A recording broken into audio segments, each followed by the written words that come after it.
Good afternoon, and welcome to my home in Chicago on Lake Michigan. With me today is Yoshiko Murakami, the head of the Chicago chapter of Reishoku Sekai, and Katsu Kosaka, who's standing behind the camera. He's kind of the technological expert for the Chicago branch of Reishoku Sekai, but he's also a very superb harmonica player. Also with me is my wife Yayoi, who's sitting here by the window where it's cooler than it is here under the lights. But in any case, we're all very happy to join you this afternoon for this celebration. So we begin by congratulating IBC on its 10th anniversary and for the celebration that you're enjoying this afternoon. It's in Chicago that I first met founder Niwano, and actually not so far from here. Here we're in South Shore. Founder Niwano came to meet me in Chicago in 1983 in Hyde Park, just a few miles down the road from here. This was an enormously momentous occasion for me, opening for me a new kind of life, a new start, a new beginning. And founder Niwano's autobiography is called Lifetime Beginner. I think it was a great idea to call this autobiography Lifetime Beginner. When Dr. Shinozaki and I first started talking about the IBC, and this would have been in probably 1998 or 97, certainly before founder Niwano passed away, we had several purposes in mind. But one of them was that the IBC would also be a lifetime beginner. This idea, of course, did not begin with founder Niwano.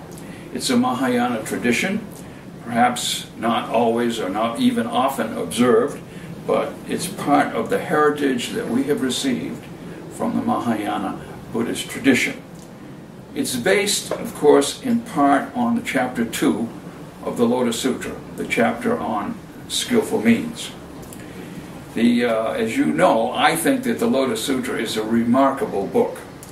And it is so in part because it teaches us to be flexible, to be alive, to be dynamic, to be beginners. All the Buddha figures in the parables in the Lotus Sutra try things. They make mistakes and they try again. Sometimes try something else. That's the experimental, even the scientific method.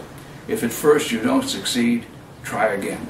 That's the method we recommend for IBC. For an organization such as IBC, to be a lifetime beginner is to be experimental, therefore to be different. IBC should never, in my opinion, be just another kyokai.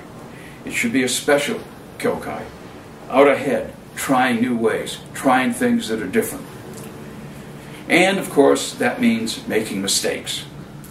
But mistakes are always to be understood as opportunities, opportunities to learn, opportunities to do better. We should be like little children, learning to walk. We will fall down, and we will get up and try again and again. Of course, being a lifetime beginner is more easily said than done.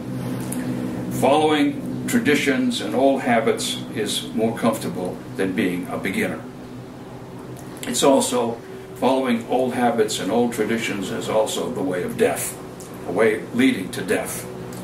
So please never forget our Buddhist ancestors, including founder Niwano, who were often uncomfortable, learning in a sense for our sake, for us, for our benefit. They chose life. We too should choose life. It's my hope that the IBC will always choose life by being a lifetime beginner. So have a great day today, a great celebration, and a great next 10 years of being a beginner. Namu Myoho Renge Kyo.